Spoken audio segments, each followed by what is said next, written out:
ምንድነው ፍሬው?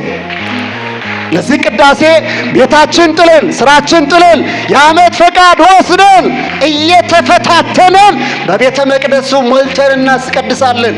ምንድነው ፍሬው? የቅዳሴው ፍሬ ምንድነው? የቅዳሴው ዓላማ ምንድነው? ምን ማለት ነው?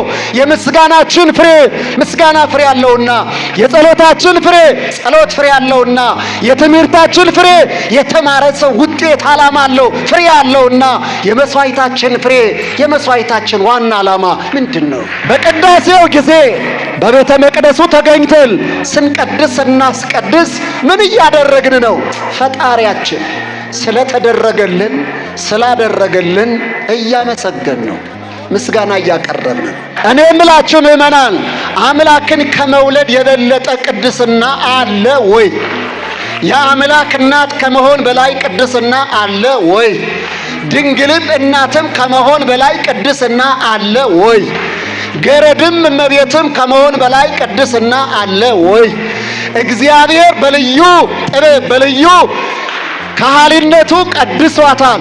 እግዚአብሔር የቀደሳትን ድንግል ማርያምንማ ምኑን ትቀድሳታለህ? ምኗን ትቀድሰዋለህ? ምኗን እንቀድሰዋለን? ግን በእሷ እንቀደሳለን። ተቀድሰናንም የቅድስናችን ምንጭ ስሟ የተመሰገነ ይሁን። ማርያምን አትቀድስም?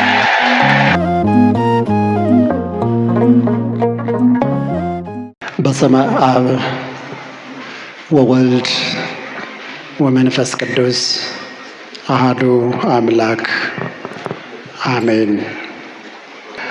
እንደ እግዚአብሔር በጎ ፈቃድ በዚህ ምሽት በዚህ ቅዱስ አውደ ምሕረት የቅዳሴውን ዋና ዋና ፍሬዎች ከበዛው በጥቂቱ የምንዳስስ ሲሆን ለዚህም የትምህርታችን መሪ ቃል የሚሆነው የቅዳሴው የመጨረሻ ክፍል ስያሜ ፍሬ ቅዳሴ የሚለው የትምህርታችን መሪ ቃል ነው። በዚህ መሪ ቃል የምንዳስሰው ቅዳሴውንና የቅዳሴውን ዋና ዋና ፍሬዎቹን ይሆናል።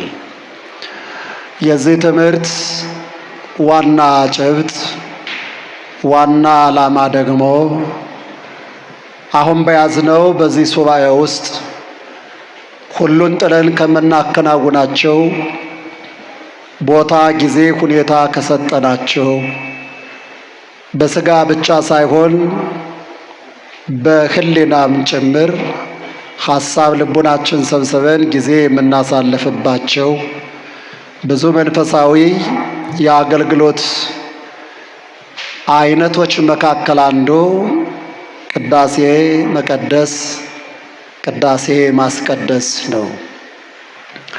ስራዎቻችን ትተን መርሃ ግብሮቻችን አጣጥፈን አሉን የምንላቸውን ሁሉ ትተን አንዳንዶቹ መድኃኒቶቻቸውን ሁሉ አቋርጠን አንዳንዶቹ የዓመት ፈቃድ ወስደን አንዳንዶቹ እያመማቸው መታከም እያስፈለጋቸው ሱባኤ ይቋረጥብኛል ብለው በስጋቸው በጤናቸው ላይ ጨክነው አንዳንዶችም አሉኝ የሚሏቸውን መርሃ ግብሮቻቸውን ሁሉ ቅድሚያ ለነፍሳቸው ሰጥተው ይህን ጊዜ በቤተ መቅደሱ ያሳልፋሉ፣ እናሳልፋለን። ይሄ ብቻ አይደለም። ስጋ ደካማ ነው፣ ማረፍ ይፈልጋል። ጉልበት እየተብረከረከ ወገብ እየተንቀጠቀጠ ማረፍ እየናፈቀ ነፍሳችን በጥርሳችን ይዘን በነፍሳችን ተወራርደን የቅዳሴውን መርሃ ግብር እናስቀድሳለን፣ እንቀድሳለን። ምንድነው ፍሬው? ምንድነው ጥቅማችን? ምንድነው ትርፋችን? ሁሉን ነገር የተውንለት ከሁሉም በላይ ቅድሚያ የሰጠነው ለኛ ያለው በረከት ለኛ ያለው ትሩፋት ምንድነው? እሱን ማሳየት፣ እሱን ማመላከት የትምህርቱ ዋና ጭብጥ ነው። ምክንያቱ ደግሞ ለብዙዎቹ እንደሚመስላቸው ሁሉን ነገር ጥለን ቤተ መቅደሱን ሞልተን ረጅም ሰዓታትን በቤተ መቅደስ ስናሳልፍ ሰነፎች እንመስላቸዋለን። ሞኞች ተላሎችም እንመስላቸዋለን። ከዚህም አልፎ ተርፎ ለዚች ሀገር የድህነት መሰረት ተጠቃሽ አድርገው ተወቃሽም አድርገውን ጆሮአችን እንሰማለን፣ በዓይናችንም እንመለከታለን። ነገሩ ከዚያ የራቀ ሌላ መንፈሳዊ እሴት፣ መንፈሳዊ በረከት ያለው ትልልቅ ፍሬዎችን በሕይወታችን ማፍራት የምንችልበት መሆኑን ለመጀመሪያ ራሳችን መረዳት፣ ከኛ አልፎ ደግሞ ይህንን አይነት ምልከታ ላላቸው ሰዎች ማስረዳት እንድንችል የቅዳሴውን ፍሬ በጥቂቱ ማሳየት ጥሩ እንደሆነ ይታያል። ስለዚህ ፍሬ ቅዳሴ በሚል መሪ ቃል አብረን በዚህ ዕለት በዚህ አውደ ምሕረት አብረን እናመሻለን። የሰራዊት ጌታ አምላካችን እግዚአብሔር ለአባቶቻችን ለነቢያት ሀብተ ትንቢቱን፣ ለሐዋርያት ብስራቱን፣ ለሊቃውንት ጥበብ ምስጢሩን የገለጠ ለእኛም ለልጆቹ በዚህ ዕለት በዚህ ስፍራ ለተገኘ ነው የራቀውን አቅርቦ የተሰወረውን ገልጦ የረቀቀውን አጉልቶ የጎደለውን መልቶ በቸርነቱ በአባታዊ ፍቅሩ እንዲያስተምረንና ምስጢር ጥበቡን ገልጦ የእሱ የሆነውን ሁሉ እንዲነግረን እንዲያስተምረን ቅዱስ ፈቃዱ ከሁላችን ጋር ይሁን። ፍሬ ቅዳሴ የሚባለው በሥርዓተ ቅዳሴ ትምህርታችን ሶስተኛው ክፍል ነው። የመጀመሪያው ክፍል የተጋቦ ክፍል፣ የዝግጅት ክፍል የምንለው ነው። ይህም ማለት ደግሞ እናንተ ምእመናን የቅዳሴው ሰዓት ሲደርስ በቅዳሴው ጊዜ ለማስቀደስ ወደ ቤተ መቅደሱ የምትመጡበት፣ ለማስቀደስ አካላዊ፣ አእምሮአዊ፣ ሕሊናዊ ዝግጅት የምታደርጉበት ማለት ነው። ሁለተኛው ቀሳውስቱ፣ ዲያቆናቱ ለቅዳሴ የሚዘጋጁበት ክፍል ማለት ነው። ሶስተኛው ለቅዳሴው የሚያስፈልጉ ንዋያተ ቅድሳት እያንዳንዳቸው ለቅዳሴ ዝግጁ የሚሆኑበት ነው። ለቅዳሴው አገልግሎት ይዛችሁት የመጣችሁት መባ፣ በቤተ መቅደሱ ለቅዳሴው አገልግሎት የምንገለገልባቸው ንዋያተ ቅድሳት፣ ጸሎተ ቡራኬ የሚደርስበት ካህኑ እየባረከ በልዩ ልዩ ንዋያተ ቅድሳት ላይ ጸሎት የሚያደርስበት ክፍል ማለት ነው። ይሄ ብቻ አይደለም። ካህናቱ ልኡካኑ የሚለብሱትን ልብስ በልካቸው እንዳይረዝምባቸው እንዳያጥርባቸው ከለበሱ በኋላ መቀየር አይፈቅድላቸውምና ሰዓቱ እሱን ለክተው አዘጋጅተው የቅዳሴውን ሰዓት ለመጀመር ሰዓት የሚጠብቁበት ጊዜ ነው። ከዚህም በላይ የዝግጅት ክፍል የሚባለው በመሰዊያው የሚሰዋው መስዋዕት፣ ህብስተ አኮቴቱ፣ ጽዋዐ በረከቱ በቤተልሔሙ በጊዜው የሚዘጋጅበት ይህንንና የመሳሰለውን ሁሉ ያካተተው ይህንን የምናከናውንበት የዝግጅት ክፍል ይባላል። ከዚህ ዝግጅት በመቀጠል ካህናቱ ከካህናቱ ጋር፣ ዲያቆናቱ ከዲያቆናቱ ጋር፣ ዲያቆናቱ ከቀሳውስቱ ጋር፣ ቀሳውስቱ ዲያቆናቱ ከእናንተ ከምእመናን ጋር ይቅርታ የሚጠያየቁበት ክፍል ነው። ምናልባትም እናንተ በማወቅ ባለማወቅ የተቀየማችሁት ያስቀየማችሁት ሰው ሊኖር ይችላል። እርስ በርሳችሁ በይቅርታው አውደ ምሕረት በይቅርታው ስፍራ ምሕረት ይቅርታ በሚሰጥበት ስፍራ ቆማችሁ ይቅር በለኝ፣ ይቅር በይኝ፣ ይቅር በሉኝ ብለን ቅዳሴያችን በይቅርታ የሚጀምር ነው። ምስጋናችን በይቅርታ የሚጀምር ነው። አገልግሎታችን በይቅርታ የሚጀምር ነው። በኋላ የምነግራችሁ ሆኖ የቆምነበት ስፍራ ቀራንዮን የሚወክል ቀራንዮን የሚመስል ራሱ ቀራንዮ ነው። በቀራንዮ ከሰማናቸው ዋና ዋና 7 የመስቀል ላይ ቃላት መካከል ደግሞ አንዱ የሚያደርጉትን አያውቁምና ይቅር በላቸው። ቀራንዮ የተገኘ ሰው የቀራንዮን መስዋዕት ከመሰዋቱ አስቀድሞ የሚያደርገው ይቅርታ ነው፣ የሚቀበለውም ይቅርታ። ዲያቆናቱ ይቅርታ ይጠይቃሉ፣ ቀሳውስቱ ይቅርታ ይጠይቃሉ። ምእመናን እናንተም ሁላችን በዚህ ስፍራ የተገኘን እርስ በርሳችን ካንገት ያልሆነ ካንጀት የሆነ ይቅርታ እንጠያየቃለን።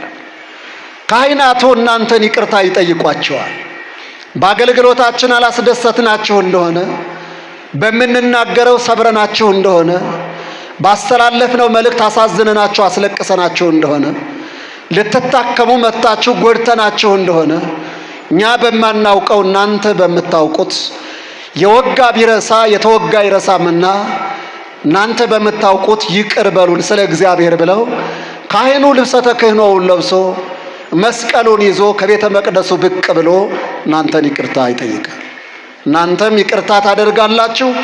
ደግሞም እናንተም ሳታውቁም በድፍረትም በስህተትም ካህናቱን ከፍ ዝቅ አድርጋችሁ ባገኛችሁት አጋጣሚ በሶሻል ሚዲያ በሆነው ሁኔታ ባገኛችሁት ደካማ ጎን የካህኑን ክብር ሳታውቁ ሳትጠነቅቁ ለቤተ ክርስቲያኗ ተቆረቆርን መስሏችሁ ለቤተ ክርስቲያኗ ጥሩ ሥራ የሰራል መስሏችሁ ምናልባት ያስቀየማችሁት ካህን፣ ያሳዘናችሁት ካህን፣ የሰደባችሁት ካህን፣ የረገማችሁት ካህን፣ ዓይንህን ላፈር ያላችሁት ካህን ከሆነ ይሄ ቦታ ቀራንዮ ነው።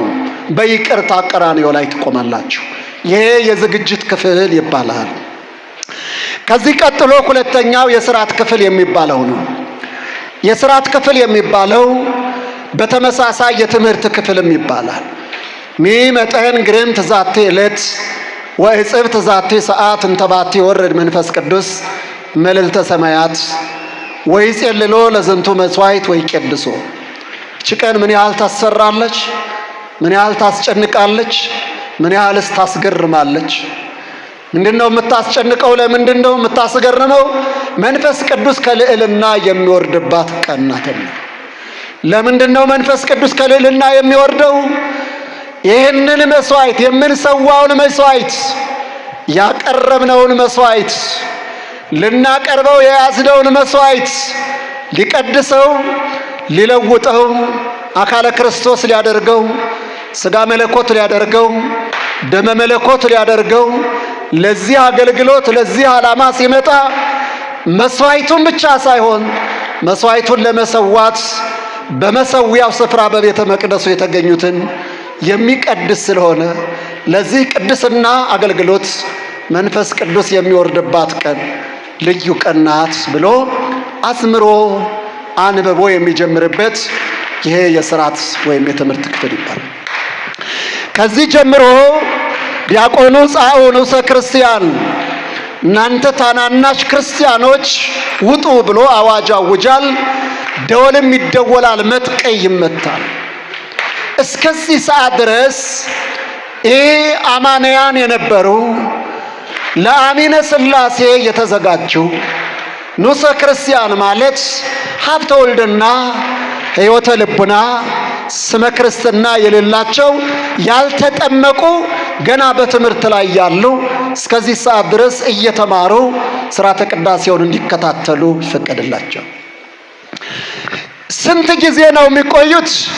ለ3 ዓመታት ያህል እንደዚህ እስከ ጻኡ እስከሚለው ድረስ እየተማሩ ጻኡ በሚለው አዋጅ ከቤተ መቅደሱ ከግቢው እየወጡ ለ3 ዓመታት ትምህርቱን እየተማሩ ሥርዓቱን እየተማሩ ምስጢረ ሥላሴን እየተማሩ ምስጢረ ሥጋዌን እየተማሩ ምስጢረ ጥምቀትን እየተማሩ ምስጢረ ቁርባንን እየተማሩ ምስጢረ ትንሣኤ ሙታንን እየተማሩ 7ቱን ምስጢራተ ቤተ ክርስቲያን እየተማሩ አንድ ክርስቲያን ሊያውቀው የሚገባውን ግዴታ እሱን እያወቁ ለ3 ዓመታት ያህል በዚህ ይቆያል። በሥርዓተ ቅዳሴው ውስጥ የሚነበቡት በዋናው ዲያቆን 14ቱ የጳውሎስ መልእክታት እንደየበዓላቱ ተስማሚው እየተመረጠ ከሰባቱ መልእክታት በሁለተኛው ዲያቆን እንደየበዓሉ ተስማሚው እየተመረጠ፣ በሁለተኛው ካህን የሐዋርያት ሥራ እየተነበበ ለበዓሉ ተስማሚ የሆነ ክፍል እየተመረጠ፣ በዋናው ቄስ አራት ወንጌላት እየተነበቡ ለበዓሉ ለጊዜው ተስማሚ የሆነው እየተመረጠ ከቅዳሴው ጋር ከመልእክቱ ጋር ከበዓሉ ጋር ስንክሳር ከሚዘክራቸው ቅዱሳን ጋር ተመሳሳይ አንድ መልእክት ያላቸው የመጽሐፍ ቅዱስ ክፍሎች እየተነበቡ እነሱ እየተተረጎሙ እነሱ እየተብራሩ በአንዳንድ ትልልቅ ቦታዎች እንደዚህ ቦታ ባሉት ወንጌሉ እየተተረጎመ ይህ የተነበበበት በዛሬው ዕለት እንዲህ አይነት በዓል ስለሆነ ነው። ለዚህ ተስማሚ የሆነው ይሄ መልእክት ስለሆነ ነው። ይሄ መልእክቱ ይሄ ነው ብለው ያለው የካህኑ ዋናው የቀደሰው ካህን ተርጉሞ ሊያስረዳ ይችላል ከቻለ። ካልሆነ አስተዳዳሪው ተርጉሞ ሊያስረዳ ይችላል። ካልሆነ የደብሩ የመጽሐፍ መምህር ሊያስረዳ ይችላል። ያልም ካልሆነ ሰባክያኑ ይህንን ተርጉመው ጭብጡን የሚያሳስ ግዴታ አለባቸው። ይሄ አጠቃላይ የሚከናወነው የትምህርት ክፍል የሥርዓት ክፍል ስለሆነ ነው ማለት። እነዚህ ይህ አማንያን የነበሩ ሰዎች ይህንን እየተማሩ ሐዲስ ኪዳንን እየተማሩ መጽሐፍ ቅዱስን እየተማሩ ነገረ ድህነትን እየተማሩ ሥርዓተ ሃይማኖትን፣ ሥርዓተ ድህነትን፣ ሥርዓተ መንግሥተ ሰማያትን እየተማሩ ጻኡ እስከሚለው ድረስ ለ3 ዓመታት አብረው ይቆያሉ። ለምንድን ነው ለ3 ዓመታት እንዲህ ብለው የሚቆዩት? 1 ዓመት አይበቃቸውም? 2 ዓመት አይበቃቸውም? ለምን 3 ዓመት አስፈለገ? ከዚያ በላስ እልፍ ማለት አይችሉምን ትሉኝ ይሆናል። መድኃኒታችን ሐዲስ ኪዳንን ሲመሰርት ከዓለም የጠራቸውን ሐዋርያትን ሲያስተምራቸው የኖረው 3 ዓመታት ነው። ለ3 ዓመታት ያህል 12ቱን ሐዋርያት፣ 72ቱን አርድእት፣ 36ቱን ቅዱሳት አንስት በጠቅላላ 120 ቤተሰቦቹ ሐዲስ ኪዳንን የተማሩበት ሐዲስ ኪዳንን ጠንቅቀው የተረዱት በ3 ዓመታት ነው። እነዚያ ሐዲስ ኪዳንን ሲማሩ የፈጁት ዓመት 3 ዓመት ነው። አንድ ኢአማኒ ወደ ቤተ ክርስቲያን ሲመጣ ተምሮ ሊያውቅ የሚገባው እነዚህን ዓመታት ነው ውድ ወገኖቼ። ስለዚህ ለ3 ዓመታት ይህን ትምህርት ይህን ሥርዓት እየተማሩ ይቆያሉ። በዚህ አዋጅ ውጡ ሲባሉ እነዚህ ሰዎች ይወጣሉ። መቼ ይሆን ለምስጢር የሚያበቃል? ይህ አዋጅ እያስወጣን እስከ መቼ እንቀያለን? ወደ ጥልቁ ገብተን ምስጢራትን የምንካፈለው እስከ መቼ ነው እያሉ ጉጉት እያደረባቸው፣ ቅናት መንፈሳዊ እያደረባቸው ለፍሬ ቅዳሴ የሚበቁበትን ጊዜ እንደ ነፍሰ ጡር እየቆጠሩ ዘመን ዓመት እየቆጠሩ በናፍቆት በጉጉት ይቆያሉ። ከዚያም በኋላ በዚያው ጸንተው እንዲኖሩ ይጠመቃሉ፣ አብይ ክርስቲያን ይሆናሉ። ሁለተኛው ለ3 ዓመታት በዚህ ልክ እየገቡ እየወጡ እየተመላለሱ እንዲኖሩ የሚደረገው ተላጽቆተ ሲል የሚባል አለ። ምእመናን እንደው ገብቶ መውጣት አምኖ መካድ ነጥቆ መውጣት እንዳይሆን እየመጡ እየሰሙ ለ3 ዓመታት ያህል የቤተ ክርስቲያኗን መዓዛ ያሸቱታል። የቤተ ክርስቲያኗን ትምህርት ይማሩታል። የቤተ ክርስቲያኗን ውበት ያዩታል። የአገልግሎቷን የውስጥ ውበት ይረዱታል። የነፍሳቸው እረፍት በደንብ ይለማመደዋል። ስጋቸው፣ አፍንጫቸው፣ ሰውነታቸው፣ ሙሉ አካላቸው ይህንን አገልግሎት ይለማመደዋል። ስለዚህ በውስጣቸው ተላጽቆተ ሲል ያድርባቸዋል። ከዚህ ቤተ መቅደስ መውጣት ነፍስ ከስጋ የወጣቻል እንዲሰማቸው ይሆናል። በቤተ መቅደሱ የተተከሉ አጸዶች ነው እንዲጸድቁ፣ እንዲያብቡ፣ እንዲያፈሩ፣ ለፍሬ እንዲበቁ 3 ዓመታትን በዚህ መንገድ እንዲቆዩ ያደርጋል። ውድ ወገኖቼ እነዚህ ከአማንያን የመጡ ለአሚነ ሥላሴ የተመረጡ ሰዎች ናቸው። ጻኡ ንዑሰ ክርስቲያን ሲባል ግን የሚወጡት እነዚህ ብቻ አይደለም። ሐሳባችን ድውይ የሆነ ክፉ ሐሳብ ያለብን፣ አመፃ በውስጣችን የያዝን፣ ቂም፣ ቅናት፣ ምቀኝነት ያለብን፣ ለቤተ መቅደሱ የማይመች ለክርስትና የማይመክር ከአንድ ክርስቲያን ሊጠበቅ ሊሰማ የማይገባ ክፉ ጥፉ ሐሳብ ያላቸውም እነዚህም ይወጣሉ። ታስታውሳላችሁ ካህኑ ቀጥሎ ቤተ መቅደሱ ወጥቶ ዘኮነ ንጹሐ ይንሳም ቁርባን ወዘይኮነ ንጹሐ ኢይንሳ ንጹሕ የሆነ ከቁርባኑ ይቀበል፣ ያልሆነ ግን አይቀበል ይላል።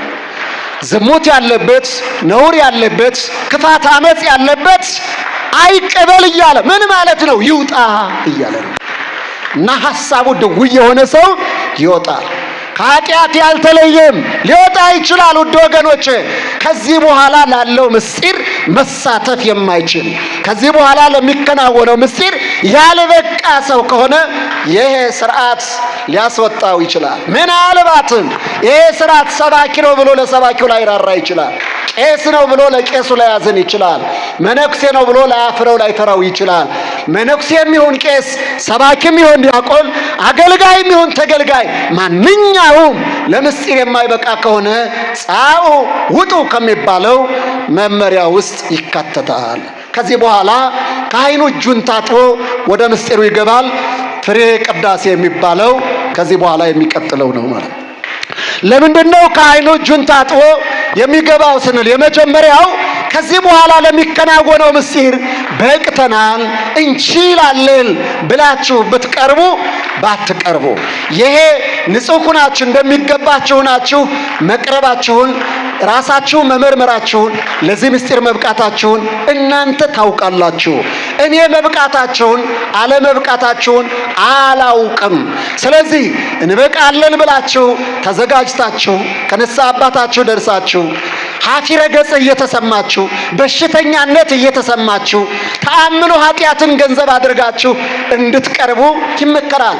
እንዲህ ሳይሆን በድፍረት እየተጠራጠራችሁ ብትገቡ ግን እኔ ለመተላለፋችሁ ከበደላችሁ ንጹሕ ነኝ ብሎ የታጠበበትን ወደኛ ረጭቶብን ያልፋል። ከዚህ በኋላ ላለው ምስጢር ተጠያቂዎቹ እናንተ ናችሁ። ክፉና በጎውን የበቃውንና ያልበቃውን ለይቶ የማወቅ አቅም እኔ የለኝም ማለት ነው። ዋናው ቁም ነገር ግን እጁን ታጥቦ ካህኑ ወደ ቤተ መቅደሱ የሚመለሰው እዚህ በኋላ የፍሬ ጉዳይ ነው። እጁ ታጠበ ከሥጋው አይነቀልም። የመድኃኒታችን የኢየሱስ ክርስቶስን አካል እየዳሰሰ ነው የሚቆየው። ድምፅ ማጉሊያ መንካት አይችልም። ያንን ካህን ዲያቆኑ ሊነካ አይፈቀድለትም። ያ ካህን ቀለም ቢነጥብ መመለስ የሚገባው ሰው የለም። ምክንያቱም ያ ካህን ሰው አይደለም። ያ ካህን ምናውቀው መምሬ ገሌ አባ ገሌ ቢሆንም ግን በዚያ አካል ውስጥ የሚቀድሰው ምስጢሩን የሚፈጽመው ካህኑ ሳይሆን ሊቀ ካህናት ኢየሱስ ክርስቶስ ነው። ስለዚህ መድኃኒታችን ኢየሱስ ክርስቶስን ወክሎ የመድኃኒታችን የኢየሱስ ክርስቶስን የቀራንዮን ቤዛነት የቀራንዮን አገልግሎት የሚፈጽም ነውና ምንም ነገር መንካት አይችልም። ስጋ እጁ ከስጋው ጋር ተጣብቆታል። ሥርዓተ ቅዳሴውን ፍሬ ቅዳሴውን ከጨረሰ በኋላ መድኃኒታችን ኢየሱስ ክርስቶስን ወክሎ የቆየው ያ ካህን በዕለተ ሐሙስ ምሽት ለዓርብ አጥቢያ ጌታችን ይህ ስጋዬ ነው እንካችሁ ብሉ፣ ይህ ደሜ ነው እንካችሁ ጠጡ ብሎ ለደቀ መዛሙርቱ ስጋውን እንደሰጣቸው ስጋሁ ለአማኑኤል ዘነሣ ወልድ እምይእዜሰ ኩልነ ብሎ ያንን ስጋ የሚሰጠን ያ ካህን በመድኃኒታችን ተወክሎ። ውድ ወገኖቼ ይሄ ምን ስለሆነ ነው? ፍሬ ቅዳሴ ስለሆነ ነው። ታጥቦ ነው የሚጀምረው። ምን ማለት ነው? በንጽህና ነው የሚጀምረው። አይምሮውን ንጹህ አድርጎ በተቻለ መጠን ስጋውን ንጹህ አድርጎ ነፍሱን ንጹህ አድርጎ ለቀድሶተ ስጋ ወነፍስ ወመንፈስ ነውና ነፍስን ስጋን መንፈስን የሚቀድሰውን አገልግሎት በንጽህና እሱ በሚያውቀው በንጽህና እኛንም ሌላውንም አዘጋጅቶ ፍሬ ቅዳሴው ይጠናቀቃል ማለት ነው። ውድ ወገኖች ይሄ ማለት የዝግጅት ክፍል፣ የሥርዓት ክፍል፣ የፍሬ ክፍል ወይም የምስጢር ክፍል የሚለው ቅዳሴ ፍሬ ቅዳሴ የሚባለው ሶስተኛው ክፍል ነው የሚለውን ለማሳየት ነው። ይህን ካልኳችሁ የክፍሉን ጉዳይ ቅዳሴ ምንድነው? ቅዳሴ ምንድነው? ቅዳሴ ለኛ ምንድነው? ቅዳሴ ስንቀድስ ቅዳሴ ስናስቀድስ ምን እያደረግን ነው? ምን እየፈጸምን ነው? ምን እየሰራን ነው? ቅዳሴ ለኛ ምንድነው ብለን ለምንጠይቀው የመጀመሪያው ቅዳሴ ምስጋና ነው። ደህና ረፈዳችሁ አመሻችሁ። እየሰማችሁ ነው? ቅዳሴ ምንድነው አልኳችሁ?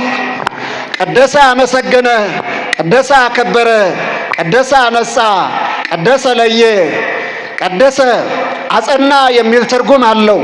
ስለዚህ ቅዳሴ ማለት ምስጋና ነው። ቅዳሴ ማለት ክብር ነው። ቅዳሴ ማለት ንጽህና ነው። ቅዳሴ ማለት ጽናት ነው። ቅዳሴ ማለት ልዩነት ነው። ምስጋና ነው። ቅዳሴ ምንድነው? ምስጋና ነው። ቅዳሴ ከዝግጅቱ ጀምሮ እስከ ማጠቃለያው ድረስ ያለው ሙሉ በሙሉ ምስጋና ነው። በቅዳሴው ጊዜ በቤተ መቅደሱ ተገኝተን ስንቀድስ ስናስቀድስ ምን እያደረግን ነው? ፈጣሪያችን ስለተደረገልን ስላደረገልን እያመሰገን ነው። ምስጋና እያቀረብን ነው። ይሁላችሁ ወገኖቼ፣ ስነ ፍጥረትን ስንዘረዝር አምላካችን እግዚአብሔር የፈጠረው ፍጥረት ከእሁድ እስከ ዓርብ ድረስ ያለው አጠቃላይ በየወገኑ ሲቆጠር 22 ነው። 20 ለአንክሮ ለተዘክሮ ለምግበ ሥጋ ለምግበ ነፍስ ሲፈጠር፣ ሁለቱ ግን ስሙን ቀድሰው ክብሩን እንዲወርሱ የተፈጠሩ ፍጥረታት ናቸው። እነሱም ሰውና መላእክት ናቸው። ስለዚህ ቅዳሴ የመላእክት ሕይወታቸው ነው። የመላእክት ኑሯቸው ነው። የመላእክት ምግባቸው ነው። የመላእክት ዓለማቸው ነው። የመላእክት የሁል ጊዜ የዕለት ተዕለት አገልግሎታቸው። ሰዎች እንደ መላእክት አመስግነው ክብሩን ለመውረስ የተፈጠሩ ናቸውና እንዲያመሰግኑ አድርገህ ከፈጠርካቸው ፍጥረታት አንዱ እኔ ነኝ። ለምስጋና የፈጠርከኝ ፍጥረት ነኝ። ስለዚህ ለአንተ እንዲህ አድርገህ ስለፈጠርከኝ አመሰግናለሁ ብለን ለምስጋና የምንቆምበት ጊዜ ቅዳሴ ነው። ቅዳሴው ምስጋና ነው። ይህ ብቻ አይደለም ወገኖች፣ ሌላውን ለአንክሮ ለተዘክሮ ለምግበ ሥጋ ለምግበ ነፍስ ሲፈጥር ለይኩን ለይኩን ለይኩን እያለ በቃል ነው የፈጠረው። ሰውን ግን ስለ ክብሩ ሲል ለመፍጠር ጭቃ ይዞ ታይቷል። ሲማሮስ እንደሚነግረን ስለ ክብረ አዳም እግዚአብሔር ጭቃ ይዞ ታየ ይላል። ከምድር አፈር አበጅቶ አስማምቶ አሳምሮ አስቦ ራሱን አስመስሎ የፈጠረው ፍጥረት ቢኖር ሰው ነው። እናንተ ናችሁ፣ እኛ ነን። እንኳን ደስ አላችሁ። እግዚአብሔርን የሚመስል ውበት ያለን ሰዎች ነው። ይሁላችሁ ወገኖቼ፣ ሰውን የሚመስል ሌላ ፍጥረት በዚህ ምድር የለም። ሰው ማንን ይመስላል? እግዚአብሔርን። እግዚአብሔር መልኩ ማንን ይመስላል? ሰውን። እግዚአብሔር መልኩን አሳየኝ። የኔ መልክ ማንን ይመስላል? እግዚአብሔርን። እሱን መስለን በሱ መልክ በሱ አርያ ተፈጥረናል። ይሄ ለምስጋና ያነቃናል። ይሄ ለምስጋና ያተጋናል። ግሩምና ድንቅ አድርገህ ፈጥረኛልና አመሰግንሃለሁ አለ። እንዲህ አድርጎ ፈጥሮናልና ተፈጥሯችን መሰረት አድርገን እግዚአብሔርን እናመሰግናለን። ይሄ ብቻ አይደለም ወገኖች፣ አሁን ያለንበት ሕይወት፣ አሁን ያለንበት ኑሮ እሳት ነው፣ መከራ ነው፣ ስቃይ ነው፣ ፈተና ነው። ወጥቶ መግባት አድሮ መገኘት ጭንቅ ነው። ነገን ማየት ምጥ ነው። በዓላት ሲከበሩ በስጋት ነው። የክብራችን መነሻዎች ምናልባት ምን መከራ ያመጡብን ብለን እንሰጋባቸው ብዙ ነገሮች አሉን። በዚህ ጦርነት ያጣድፈናል። በዚህ ኑሮ ውድነት ያጣድፈናል። በዚህ መለያየቱ ያጣድፈናል። በዚህ ጤና ማጣቱ ያጣድፈናል። በዚህ እርስ በርስ መገነጣጠሉ ያጣድፈናል። በዚህ ጊዜ ውስጥ በልቶ ማደር፣ አድሮ መገኘት፣ ወጥቶ መመለስ ከፈጣሪ ቸርነት ሳይሆን ቢቀር ኑሮ እንደኛ እንዳያያዛችን እንዳጀማመራችን ጭንቅ ነበር። ሊቁ ሲናገሩ በኢትዮጵያ ላይ የሆነ ያለው ምናልባት አሜሪካ ላይ ቢሆን፣ ምናልባት ምዕራባውያን ላይ ቢሆን ወደ እግዚአብሔር ሚሳኤል ይተኩሱ ነበረ ሲሉ ሰምተናል። እንደዚያ ማድረግ የምንችልበት አቅምም ድፍረትም ባይኖረንም ወገኖች ያለንበት ሁኔታ ግን ደስ አይልም። እንዲህም ሆኖ በልተን እናድራለን፣ አይገርምም? ወጥተን እንመለሳለን፣ አይገርምም? መሽቶ ይነጋል፣ አይገርማችሁም? ክረምትና በጋ መዓልትና ሌሊት ይፈራረቃሉ። ማንም ሰው በረሃብ አልሞተም። ሁላችንም ለዘንድሮው ደርሰን ደግሞ አምላካችን እግዚአብሔርን በቅዱሱ ቤተ መቅደስ ሰብሰብ ብለን ድምፁን እየሰማን ለክብሩ ምስጋና ለመስጠት አብቅቶናል። ስለዚህ እናመሰግነዋለን። ክብር ምስጋና ለስም አጠራሩ ይሁን። ቅዳሴ ማለት ይሄ ምስጋና ነው። ሁለተኛው ቅዳሴ ጸሎት ነው። ምእመናን ከዝግጅቱ ክፍል ጀምሮ እስከ መጨረሻው ድረስ ያለው ጸሎት ነው። እግዚኦ መሐረነ ክርስቶስ፣ አቤቱ ማረን ራራልን። እግዚኦ ተሳሃለን፣ አቤቱ ይቅር በለን። አንተ ይቅር ካላልከን ማን ይቅር ሊለን ይችላል እያለ ሀበነ ንህበር በዘዚአከ መንፈስ ቅዱስ ወፈውሰነ በዝንቱ ጵርስፎራ። አቤቱ አምላካችን እግዚአብሔር ሆይ ያንተ በሆነ ቅዱስ መንፈስ አንድነትን ስጠን። በዘር በቋንቋ በብሔር በጥቅማ ጥቅም በስልጣን በመሳሰለው ሁሉ ተገነጣጥለን ጠፋን እኮ። እባክህን አንድ በሚያደርገው ቅዱስ መንፈስህ በመንፈስ ቅዱስ አንድነት አንድ አድርገን አንድነትን ስጠን እያል ምን ጸልየው ጸሎት ነው። ተዘከረን እግዚኦ በውስተ መንግሥትከ በከመ ተዘከርኮ ለፈያታዊ ዘየማን እንዛሎ ከዲበ ዕፀ መስቀል ቅዱስ። በቅዱስ መስቀል ላይ ሳለህ ፈያታዊ ዘየማንን እንዳሰብከው በቤተ መቅደስህ ያለውን ሽፍታህን እኔን አቤቱ በቸርነት አስበኝ፣ አቤቱ በምህረት አስበኝ እያል የምንጸልይበት ጸሎት ክፍል ነው። ስለተደረገልን እንዳመሰገን ነው። ስለሚደረግልን ማድረግ የሚችለውን ሁሉን ማድረግ የሚችለውን እግዚአብሔርን በጸሎት አምነን እንዲደረግልን ሳንጠራጠር የምንለምንበት ልዩ የጸሎት ክፍል፣ ልዩ የአንድነት ጸሎት የቅዳሴው ጊዜ ነው። ስለዚህ ቅዳሴ ጸሎት ነው። ጸሎት ቅዳሴ ነው። የቅዳሴው ክፍል ቅዳሴው ምንድን ነው ስንል ቅዳሴው ጸሎት ነው። ሶስተኛው ቅዳሴው ትምህርት ነው። ውድ ወገኖቼ ቀደም እንደነገርኳችሁ በቅዳሴው መካከል የሚነበቡ መጻሕፍት፣ የምንሰማቸው የእግዚአብሔር ድምጾች አጠቃላይ መልእክታቸው ትምህርት ነው። ከመጀመሪያው ጀምሮ እስከ መጨረሻው ድረስ ያለው የምንሰማው የእግዚአብሔር ቃል መልእክት ነው፣ ትምህርት ነው። ውድ ወገኖቼ ታስታውሳላችሁ፣ ቅዳሴ ስናስቀድስ እያመሰገን ነው። እያመሰገን እየጸለይን ነው። እየጸለይን ደግሞ እየተማርን ነው። አምላካችን እግዚአብሔር መምህራችን ሆኖ ከኔ ተማሩ ያለን አባት እሱ ራሱ እያስተማረን እኛም ልጆቹ እየተማርን በአውደ ምሕረቱ ተሰባስበን የምንገኝበት ይሄ የቅዳሴው ክፍል የቅዳሴው አካል እና ትምህርት ነው። ውድ ወገኖች ቅዳሴው ሌላ አይደለም። 14 ቅዳሴያት ቢኖሩም የ14ቱ ቅዳሴያት ዋና አካል፣ ዋና ዓላማ፣ ዋና ውጤቱ ክርስቶስን መግለጥ ነው። ነገረ ድነትን ማሳየት ነው። ወንጌልን ማሳየት ነው። ወንጌል በዚህ ቅዳሴ ትንትው ብሎ ይገለጣል።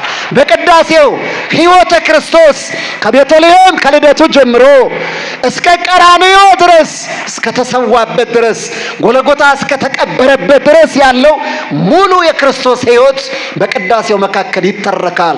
ያን የክርስቶስን ሕይወት እንሰማለን። ለእኛ ሕይወት ሆኖ እኛን በሕይወት የሚሰራን እሱ ነው። ስለዚህ ትምህርት ነው። ውድ ወገኖቼ አሁን የምትሰሙት እናንተ ተቀምጣችሁ ነው። እኔ ደግሞ እንዳጋጣሚ ቁሜ ነው። አሁን እኔ ቁሜ እማራለሁ፣ እናንተ ተቀምጣችሁ ትማራላችሁ። በቅዳሴው ጊዜ ግን እናንተም ቆማችሁ ነው የምትማሩት። ታስታውሳላችሁ ዲያቆኑ ቆሙ ወአጽምዑ ወንጌለ ቅዱሰ ዜናሁ ለእግዚእነ ወአምላክነ ወመድኃኒነ ኢየሱስ ክርስቶስ። የጌታችን የመድኃኒታችን የኢየሱስ ክርስቶስን ብዛ ተአምራቱን ድንቅ ቸርነቱን የምትናገር ወንጌልን ቆማችሁ ስሙ። ወንጌል የሚለው በዚያ በቅዳሴው መካከል የሚነበበውን ብቻ ማለት አይደለም። በሥርዓቱ ክፍል ሲነበብ የሰማችሁትን፣ በፍሬ ቅዳሴ ሲነበብ የሰማችሁትን የተቀደሰውን የቅዳሴ ክፍል እያንዳንዱ በቋንቋ የሚቀደሰው በአማርኛ የሚቀደሰው እንድትሰሙት ትምህርት ስለሆነ ነው። ውድ ወገኖች አያችሁ፣ ቁመን የምንሰማው ቁመን የምናደምጠው እየደከመን እንኳን የምንጸናበት ይሄ ትምህርታችን። ይኸውላችሁ አንድ ነገር ላሳያችሁ። ጸሎት ማለት እግዚአብሔርን ስማን የምንልበት ቋንቋ ነው። ትምህርትሳ እግዚአብሔር እኛን ስሙኝ ልጆች ብሎ መልእክት የሚያስተላልፉበት ሐሳብ ነው። ጸሎት እግዚአብሔርን የምናነጋግርበት ነው። ትምህርትሳ እግዚአብሔር እኛን የሚያነጋግርበት ነው። ጸሎት እግዚአብሔር እኛን የሚሰማበት ነው። ትምህርትሳ እኛ እግዚአብሔርን የምንሰማበት ነው። ይህ የሚከናወንበት የቅዳሴ ክፍል ይሄ ትምህርት ነው። አራተኛውና ምናልባትም የመጨረሻ ሳደርገው መስዋዕት ነው። በቅዳሴው ጊዜ ምናደርገው የቅዳሴውን ትርጉም ቅዳሴው ምንነት የምንረዳው በመስዋዕትነቱ ነው። አያችሁ፣ ስናመሰግን የከንፈራችን መስዋዕት እየሰዋን፣ ስንጸልይ የጸሎታችን መስዋዕት እየሰዋን፣ ስንማር የአይምሯችን መስዋዕት እየሰዋን፣ ይሄ ጠቅለል ስናደርገው መስዋዕት ነው። ስለዚህ ቅዳሴ መስዋዕት ነው። ይሄ ብቻ አይደለም ወገኖች፣ ለቅዳሴው ከቤታችን ከያቅጣጫው ስንመጣ ይዘነው የምንመጣው አለ። ዕጣን አለ፣ ጧፍ አለ፣ ዘቢብ አለ፣ መገበሪያ አለ፣ ምናልባት ጃንጥላም መጋረጃም ሊሆን ይችላል። በየሙዳየ ምጽዋቱ የምታስቀምጡት የሳንቲም ድቃቂ ሁሉ እሱ መስዋዕት ነው። ይህን መስዋዕት የምንሰዋበት ቅዳሴ ክፍል መስዋዕት ተብሎ ይጠራል።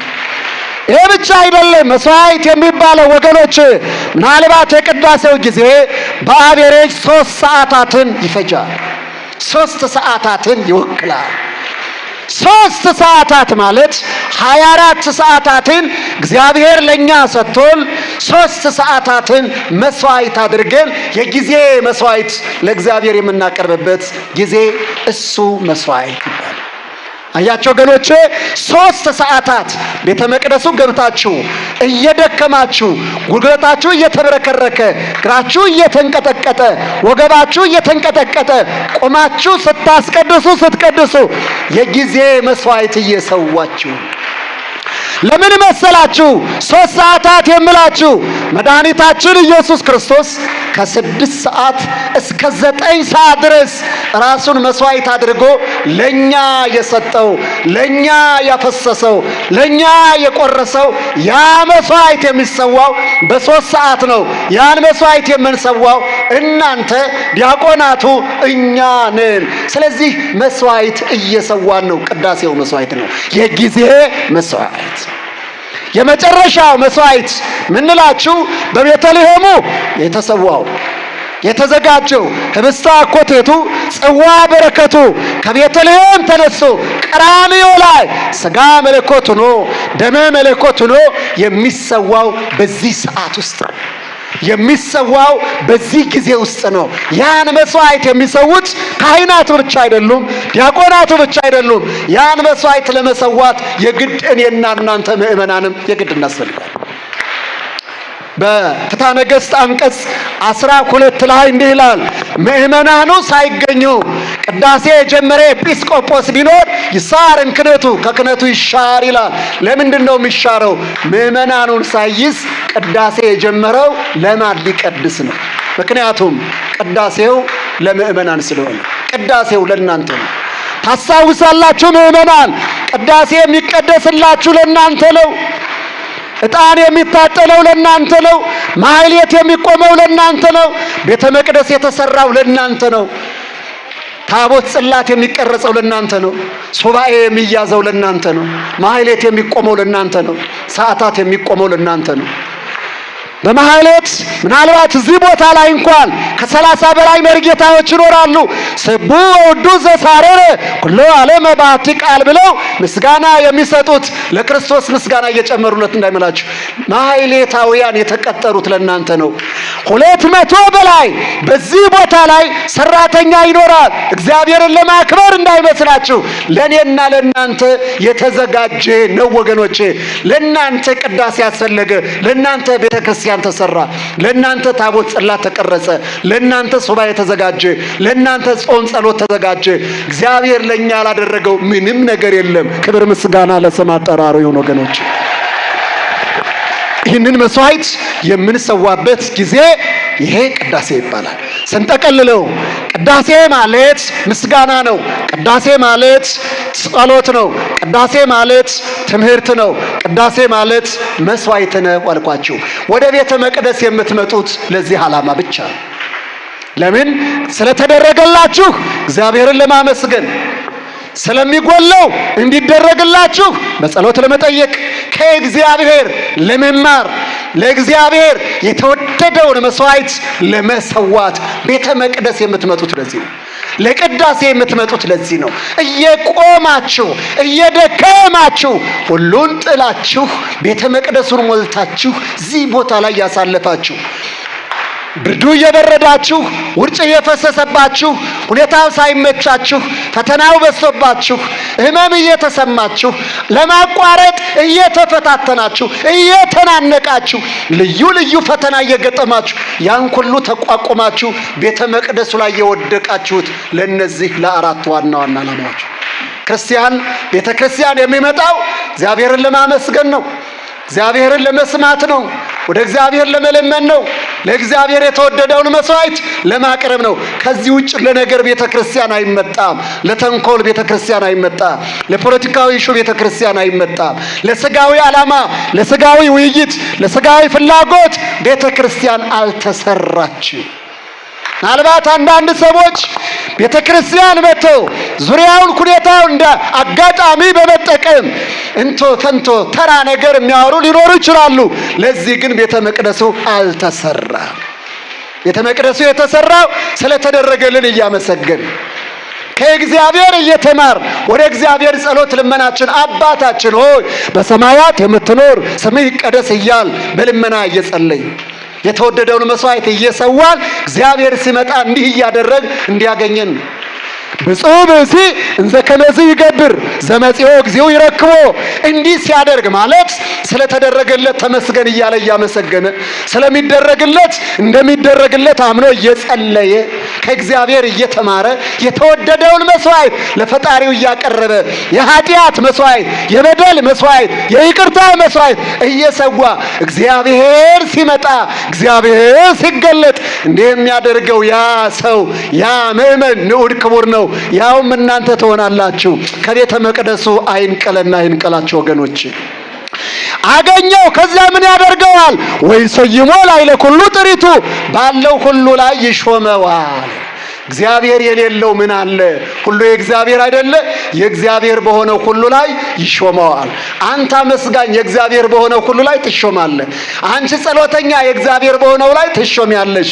አንተ ተማሪ የመንፈስ ቅዱስ ተማሪ፣ የአብ የወልድ የመንፈስ ቅዱስ ተማሪ፣ አንተ የእግዚአብሔር ተማሪ፣ አንተ የወንጌል ተማሪ፣ አንተ የአዲስ ኪዳን ተማሪ፣ አንተ የነገረ ክርስቶስ ተማሪ፣ አንተ የነገረ ማርያም ተማሪ፣ አንተ የመላእክት ጓደኛ ክርስቶስ ሲመጣ በክርስቶስ ላለው ላይ ይሾመሃል። መስዋዕቱን ስትሰዋ የተሰዋል ጌታ ይገለጣል። ቁስሎቹን ያሳያል፣ ቁስሎችህን ያደርቃል። መከራውን ያሳያል፣ መከራውን ያረቃል። ሞቱን ያሳያል፣ ሞትህን ያረቃል። የዘላለምን ሕይወትን ያወርሳል።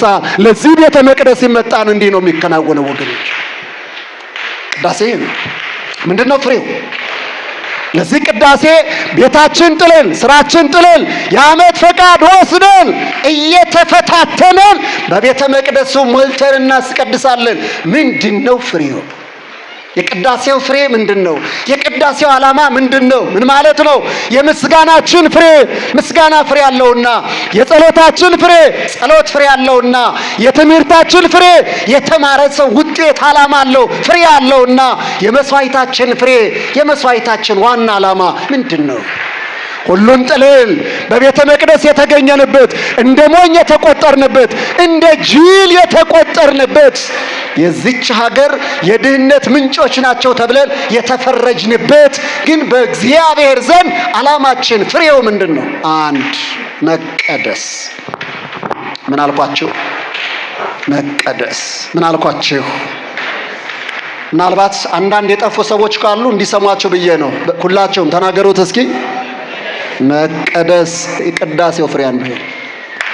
ውድ ወገኖቼ ቅዳሴውን ስናስቀድስ ቅዳሴውን ስንቀድስ በቅዳሴው መካከል የምናሳልፈውን ጊዜ ካሳለፍን በኋላ ለኛ የሚተርፈው በሕይወታችን የሚኖረው ፍሬ መቀደስ ነው። መቀደስ አምላካችን እግዚአብሔር በእኛ ላይ ያለው ዓላማ መቀደስ ነው። የኛ ዓላማ መቀደስ ነው። የእግዚአብሔር ዓላማ መቀደሳችን ስለሆነ የምንቀደስበትን ቅዳሴ ሰጠን። ስለዚህ ቅዳሴው ፍሬው መቀደስ ነው። አንደኛ ተሰሎንቄ ምዕራፍ 4 ቁጥር 3 ላይ ተመልከቱ ወገኖች፣ የእግዚአብሔር ፈቃድ እሱም መቀደሳችሁ ነው። እሱም ምናችሁ ነው? ምእመናን፣ የእግዚአብሔር ፈቃድ።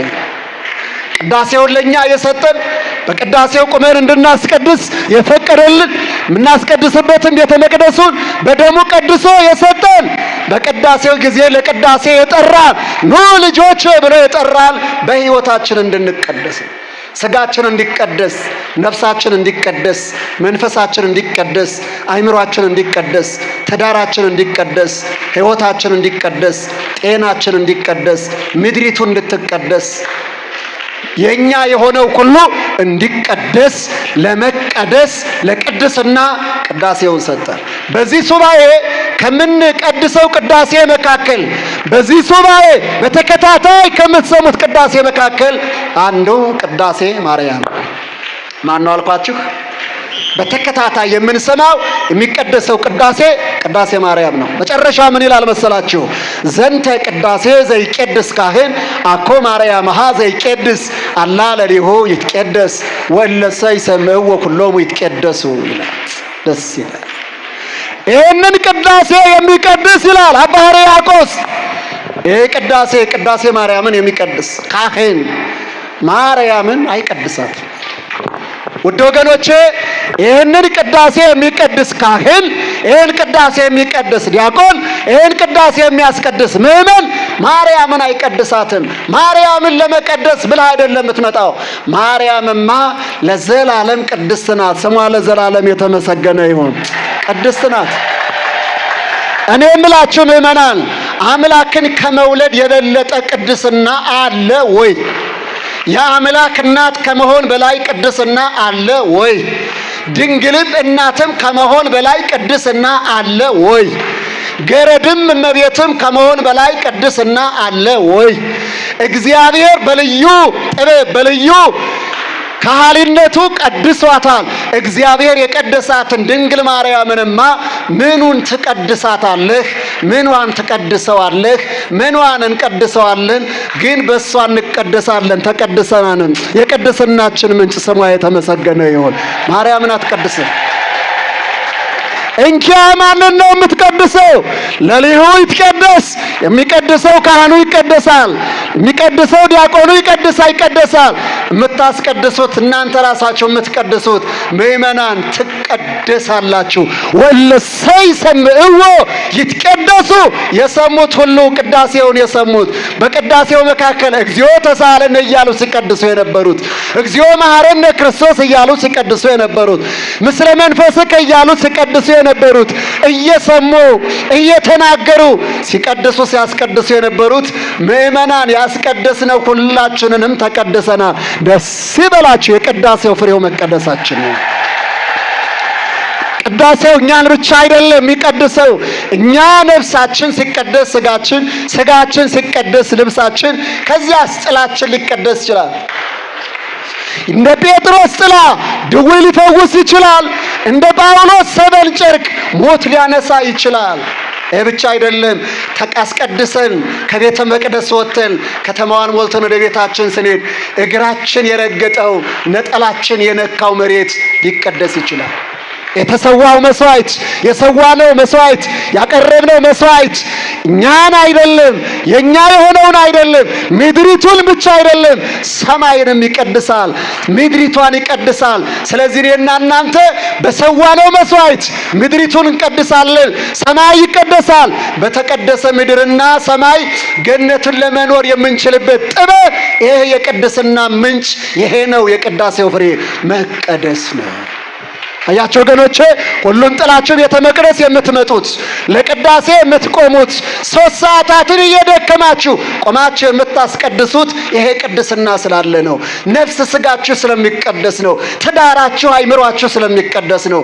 ልጆቻችሁ ስለሚቀደሱ ነው። ስራዎቻችሁ ስለሚቀደሱ ነው። የእናንተ የሆነው ሁሉ ከእናንተ ከቀዳሾቹ የተነሳ ስለሚቀደስ ነው። መቀደስ የቅዳሴው አንዱ ፍሬ ነው።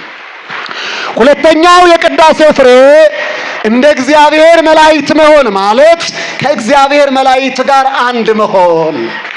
በሉ እስኪ ሁላችሁም ከእግዚአብሔር መላእክት ጋር አንድ መሆን። ከማን ጋር አንድ መሆን? ከማን ጋር? ስታስቀድሱ አጠገባችሁ ያለው አቶ ገሌ እንዳይመስላችሁ፣ ወይዘሮ ገሌ ወይዘሩት ገሌ እንዳትመስላችሁ። የሚቀድሰውም ካህል መምሬ ገሌ፣ አባ ገሌ፣ ዲያቆን ገሌ እንዳይመስላችሁ። የሚቀድሰው ካህኑ ራሱ ሊቀ ካህናት ኢየሱስ ክርስቶስ ነው። ዲያቆናቱስ መላእክት ናቸው። ባጠገባችሁ ያሉት ማታውቋቸው ግሩማን ቅዱሳን መላእክት ናቸው። በቅዳሴው ጊዜ አንድ የምንሆነው ከነዚያ ግሩማን መላእክት ጋር ነው። ምክንያቱም ቅዳሴ መላእክት ሕይወታቸው፣ ቅዳሴ እነ ቅዱስ ሚካኤል ዓለማቸው ነው። ቅዳሴ እነ ቅዱስ ሚካኤል ሕይወታቸው፣ ምግባቸው፣ ረፍታቸው ነው። ቅዳሴ ካልቀደሱ መላእክት ለማይክሮ ሰከንድ መቆየት አይችሉም። አይሞቱም፣ አይለወጡም፣ አይደክሙም። ቅዳሴ ያቋረጡ ግን እንኩትኩት ብለው ይሞታሉ።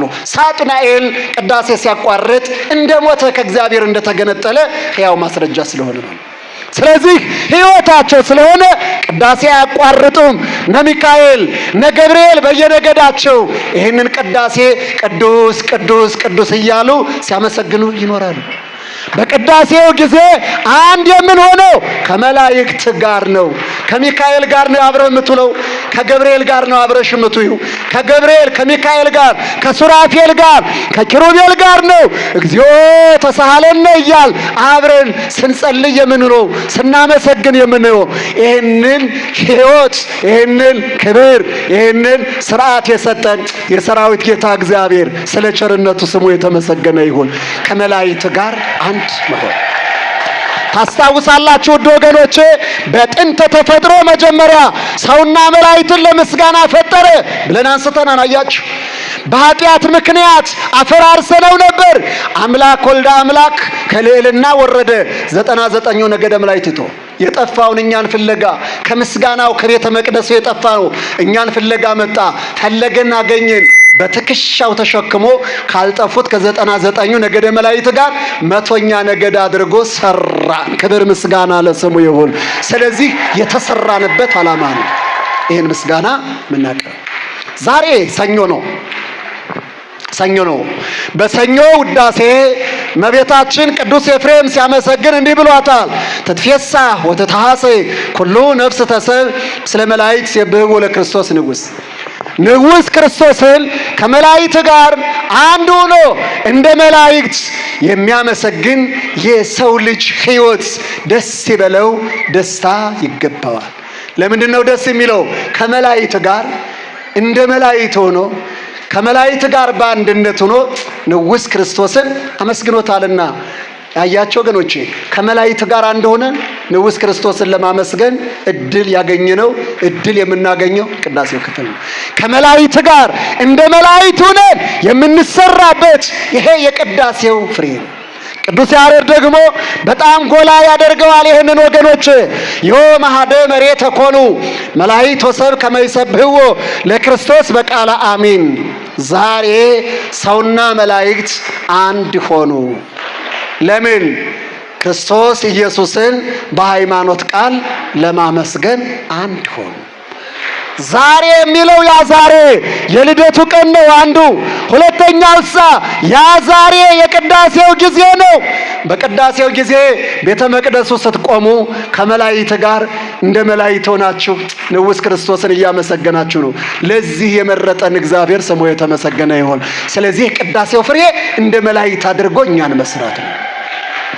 በማቴዎስ ወንጌል ምዕራፍ 22 ቁጥር 30 ላይ ክርስቶስ እንዲህ ብሏል። ያን ጊዜ የሰው ልጆች እንደ እግዚአብሔር መላእክት ይሆናሉ አለ።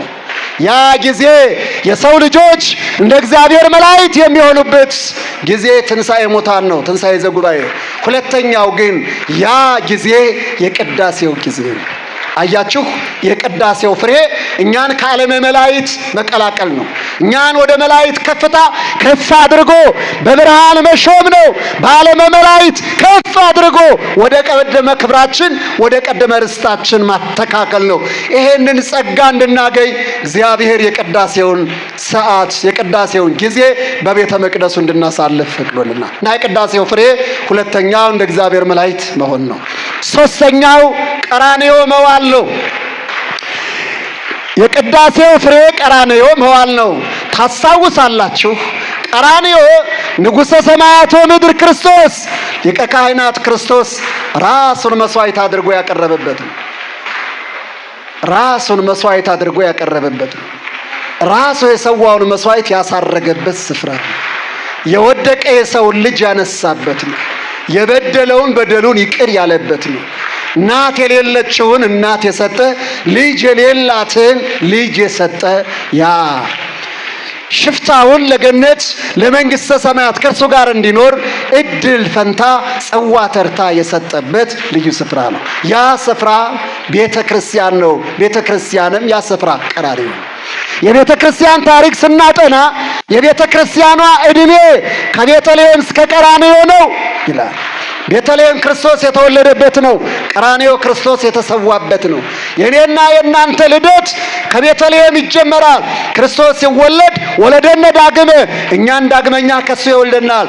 ከተወለድንበት ሰዓት ጀምሮ በሞት ከዚህ ዓለም እስክንሸኝበት ድረስ መጨረሻችን እንዲሆን የሚፈቀደው ቀራንዮ፣ አምላክ ሥጋውን የቆረሰበት ደሙን ያፈሰሰበት ቀራንዮ መዋል፣ ድንግል ማርያም ጋር እያለቀሱ ዮሐንስ ጋር ቁጹረ ገጽ ሆኖ ቀራንዮ መዋል የቅዳሴው ፍሬ። እኛን ቀራንዮ ማድረስ ውድ ወገኖች፣ ቤተ ሳይዳ ብትደርሱ ቁም ነገር አይደለም። እልፍ በሉ ሆሳዕና ደርሳችሁ ሆሳዕና በአርያም እያላችሁ ብታሸበሽቡ ቁም ነገር አይደለም።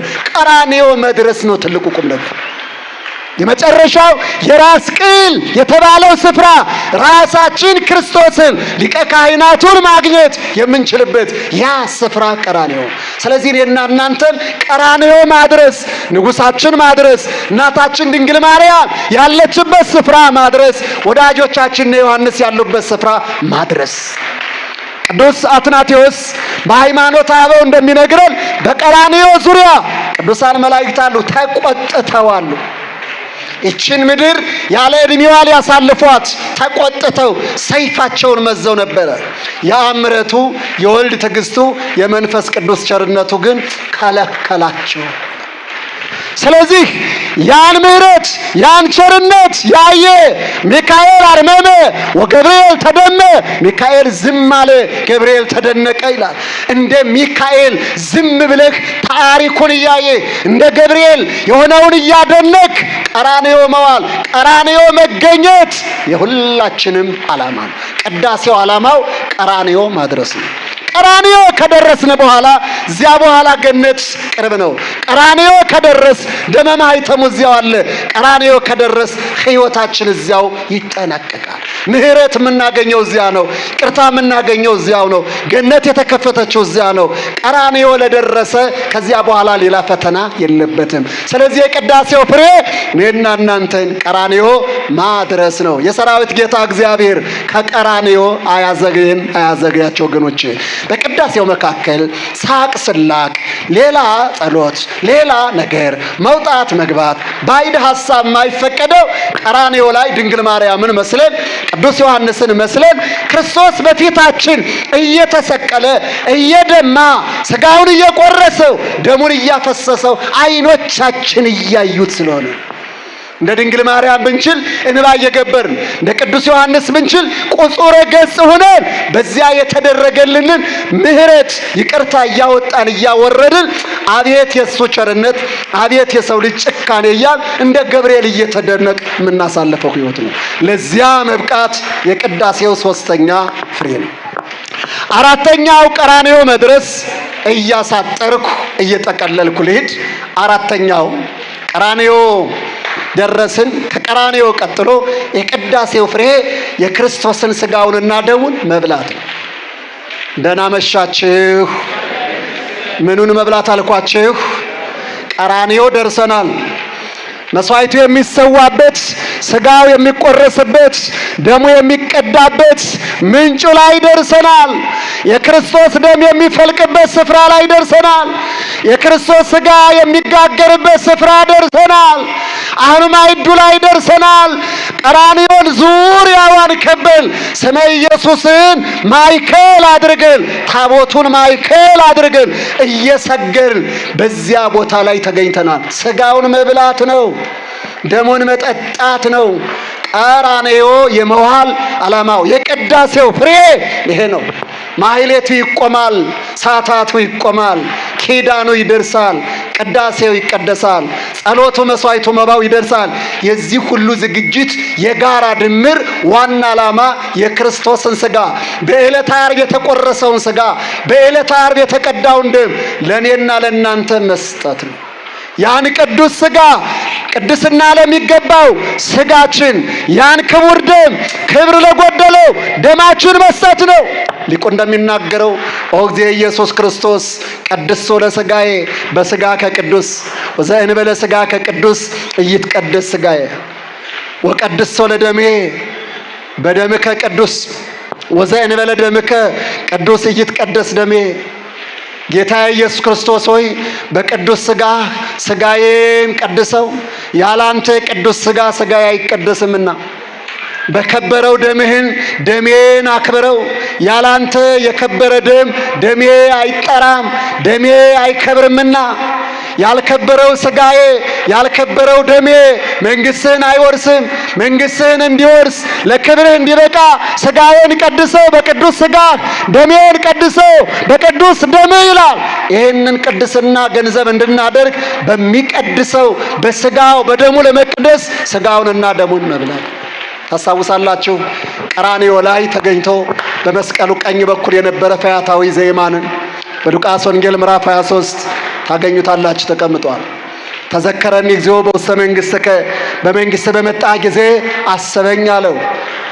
ዛሬ ከኔ ጋር በገነት ትኖራለህ ብሎ ደመ ማኅተሙን ሰጠው። እነ አብርሃም የሉ፣ እነ ይስሐቅ የሉ፣ ነቢያት የሉ፣ ካህናት የሉም። ሁሉን ቀድሞ ደመ ማኅተሙን ይዟልና ገነት ሰተት ብሎ ሽፍታው ገባ። ለምን መሰላችሁ? ቀራንዮ ተገኝቶ የክርስቶስን ደም አግኝቷል፣ ክርስቶስን ስጋ አግኝቷል።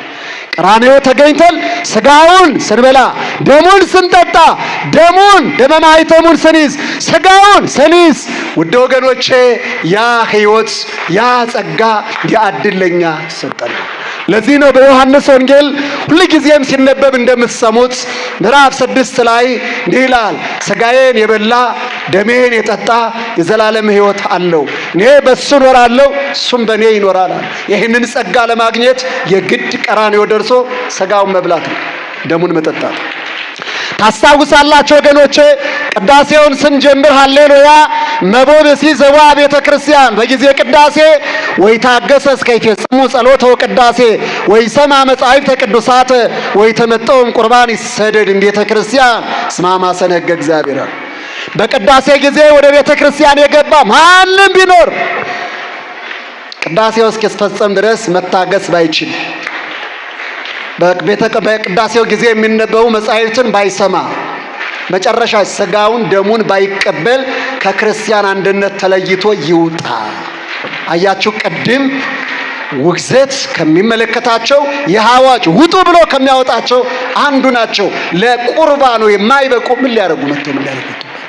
ስለዚህ ስጋውን ደሙን የማይቀበል ከምዕመናን አንድነት ይለይ። ውግዘት እንዲያርገን እያዜምን እያዘምር ነው የምንጀምረው። ለምን ስንል እስመ አማሰነ ሕገ እግዚአብሔር፣ የእግዚአብሔርን ሕግ ትእዛዝ አፍርሷልና። ምንድነው እሱ?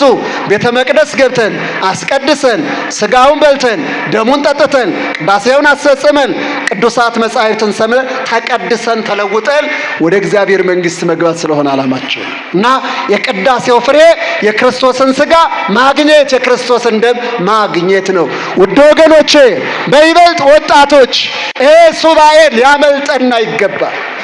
በእኔ ሞት ይሄ ሱባኤ ሊያመልጠና ይገባል። ብዙ ጊዜ የምናያቸው ሁሉን የጨረሱ አረጋውያን እናቶችና ምንም የማያውቁ ሕፃናት ናቸው። መልካም ነው እነሱ መቁረባቸው። አረጋውያኑ ይበረታሉ፣ ሕፃናቱ በአእምሮ መንፈስ ቅዱስ ያድጋሉ። እሳቱ የሚነድበት ወጣቶቹ ግን አሁንም ገና ነው። ምናልባት ምክንያታችን እኔ ኃጢአተኛ ነኝ፣ ለስጋው ለደሙ አልበቃም ነው። ስጋውና ደሙ የተቆረሰው ግን ለኃጢአተኞች ነው። አያቸው ወገኖቼ፣ ክርስቶስ በኃጢአተኞቹ መካከል ተቀምጦ ሳለ መምህራችሁ በኃጢአተኞች በቀራጮች መካከል ተቀምጧል ብለው ሐዋርያትን ከሰሷቸው። ክርስቶስ የመለሰውን ታውቃላችሁ? ሕሙማን ይፈቅድ ወላ አቃቤ ሥራይ ወአኮጦያን፣ በሽተኞች መድኃኒቱን ይፈልጉታል እንጂ ጤነኞች አይደሉም። አያቸው ወገኖቼ፣ ስጋው የተቆረሰው ለበሽተኛዎቹ ነው፣ ደሙ የፈሰሰው ለበሽተኛዎቹ ነው። ስለዚህ እኛ ነን በሽተኛዎቹ። እኔ ነኝ በሽተኛ፣ እኔ ነኝ ለምጻሙ፣ እኔ ነኝ በሽተኛው ልጅህ። ጌታዬ መድኃኒትን ስጠኝ እሞትብሃለሁ በሉና ቀረቡ እንጂ። ኃጢአት የሚከለክለውማ ቢሆን ለኃጢአተኞቹ ስጋው ባይፈስ ለጻድቃንማ ቢሆን ምን ቁም ነገር ነው? ስለዚህ ይሄ ለኃጢአት ስርየት የሚፈስ የአዲስ ኪዳን ደሜ ነው፣ ሁላችሁ ጠጡን የተባልነው። ሁላችንም ይህን ስጋ እንድንበላ ይህን ደም እንድንጠጣ ታሰነ። ስጋዬን ያልበላ በሉ ሁላችሁ፣ ደሜንም ያልጠጣ የዘላለም ሕይወት የለውም። 4 ነጥብ። ሕይወት የለውም። ለምንድን ነው የምናስቀድሰው ታዲያ? ለምንድን ነው ሱባኤ ያዝነው? ለምንድን ነው የምንጾመው? ለምንድን ነው የምንጸልየው? ድካም እየተሰማን ሁሉን ነገር ጥለን መከራችን የምናየው የምንሰቃየው ለምንድን ነው? የዘላለም ሕይወትን ለማግኘት አይደለምን? እኮ እሱ እኮ ነው። የዘላለም ሕይወት ደግሞ የሚገኘው በስጋው በደሙ ነው። ስጋዬን ያልበላ የዘላለም ሕይወት የለውም ካለ ነገሮች ሁሉን ነገር እያበላሸ ነው። ሰው ድግስ ደግሶ ከድግሱ አይበላ፣ ወይን ተክሎ ከፍሬው አይበላም፣ ላም እያረባ ወተቱን አይጠጣ። እኔና እናንተ ግን ስንደክም እንውልና ግን የደከምንበትን ማንበላ። ነቢየ እግዚአብሔር ዳዊት ሲናገር ፍሬ ጻማከ ተሴሰይ ብፁዕ አንተ ወሰናይ ለከ፣ የድካምህን ዋጋ ትቀበላለህ፣ ተቀበል፣ አንተ ብፁዕ ነህ፣ በጎ ነገርም ላንተ ነው ይለናል መዝሙረኛው። አያችሁ፣ በቅዳሴ የደከመውን ሰውነታችን ዋጋው ደመወዙ ስጋው ነው። በሱባኤ የደከመው ሰውነታችን ዋጋው ደመወዙ ስጋው ነው። በጾም በጸሎት በስግደት የደከመውን በማህሌት በሰዓታት የደከመውን አሁን እንኳን ሳይመቻችሁ እንዲህ ብላችሁ የምትሰሙት የምንሰማው ድምፅ መልእክት ወገኖቼ ዋጋ አለው። ዋጋው ስጋውና ደሙ መቀበል ነው እና የመጨረሻ ዋጋ አያስፈልገኝም ደመወዝ አያስፈልገኝም ማለት እሱ ምናልባት የተሳሳትንበት መንገድ ሊሆን ይችላልና ራሳችን መርምረን ኃጢአተኛ በሽተኛ መሆናችን አምነን ንስሐ አባታችን ጋር ተነጋግረን ይሄን ሱባኤ መጨረሻውን በስጋው በደሙ እንድናደርግ አደራ ማለት ፈልጋለሁ። ታስታውሳላችሁ ወገኖቼ፣ የሱባኤው መጨረሻ እኮ በምስጢረ ቁርባን ነው የሚጠናቀቀው። 14 እመቤታችን አገኙ። በዳግመኛ ለሁለተኛ ሱባኤ ገቡ። በ15 ተስማምተው በ16 ራሱ መድኃኒታችን ወረደ። ሊቀ ካህናት ሆኖ ቀድሶ ካህናት ሐዋርያትን በየማዕረጋቸው አድርጎ መጨረሻው የሱባኤያቸውን መጨረሻ ስጋውን በመብላት ደሙን በመጠጣት ነው ያደረገው። እኔና እናንተ ጾመን ብትን ሰብስበን ብትን ለፍተን ብትን የእምቧይ ካብ መካብ ይቅርብን። መጨረሻችን ማሰሪያችን በምስጢረ ቁርባን እንዲሆን የቅዳሴው ዓላማ፣ የሱባኤው ዓላማ፣ የማህሌቱ ዓላማ የመድኃኒታችን የኢየሱስ ክርስቶስ ስጋውን የመቁረሱ ደሙን የማፍሰሱን የመጨረሻው ዓላማ። የመጨረሻ በ5 ደቂቃ የምነግራችሁ መልእክት 5ኛው የዘላለምን ሕይወት ማግኘት ነው የቅዳሴው ዓላማ። ሁላችሁም በሉ እስኪ የዘላለምን ሕይወት ምን ማለት ማግኘት። ብራብ አብልታችሁኛል፣ ብጠማ ጠጥታችሁኛል፣ ብታረዝ አልብሳችሁኛል፣ እንግዳ ሁኜ ብመጣ ተቀብላችሁኛልና እናንተ አባቴ ቡሩካን ዓለም ሳይፈጠር የተዘጋጀላችሁን መንግስቴን ተወርሱ ዘንድ ወደ እኔ ኑ ይላችኋል። እነዚያንስ የዘላለምን ሕይወት ያወርሳችኋል። የዘላለም ሕይወት መንግስተ ሰማያት ናት። እናንተዬ የዘላለም ሕይወት አይናፍቃችሁም? የዘላለምን ሕይወት ማግኘት ዓላማችን አይደለም? ክርስቲያን የሆንበት ያመን የተጠመቅንበት ዋናው ዓላማችን እሱ አይደለም? ስጋውን መብላት ደሙን መጠጣት ለዚህ ዓላማ ነው። ይህን የቅዳሴው ፍሬ በጥቂቱ ሳሳያችሁ፣ የመጀመሪያው መቀደስ ነው። ሁለተኛው ከመላእክት ጋር አንድ መሆን ነው። ሶስተኛ ቀራንዮ መዋል ነው።